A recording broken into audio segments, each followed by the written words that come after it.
नमस्कार शेतकरी मित्रांनो, आज आपण आलो आहोत काली तालुका कराड या ठिकाणी योगेश माळी आणि विकास पाटील यांच्या शेतात आविष्का ॲग्रो हायटेक याचा नवीन इलेक्ट्रिक ट्रॅक्टर याचा डेमो देण्यासाठी.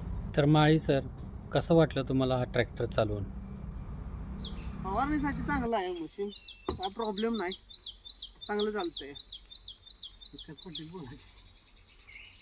फवारणीसाठी चालतंय. कोळपणी वगैरे माग अवजारं काही जोडली तरी सगळं चांगलं चालतंय ती. तुम्ही चालवलं कसं वाटतं? एक नंबर वाटतंय चालवल्यात.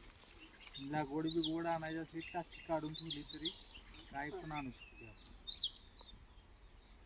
आता एवढं काम झालं, सगळ्या शेतकऱ्यांना आवडले, अजून बरीच कामं होऊ शकतील, त्यांना पण गॅरंटी पटलेली. हो, त्यामुळे ते खुश आहेत आणि चांगले त्यांचा फीडबॅक मिळतो.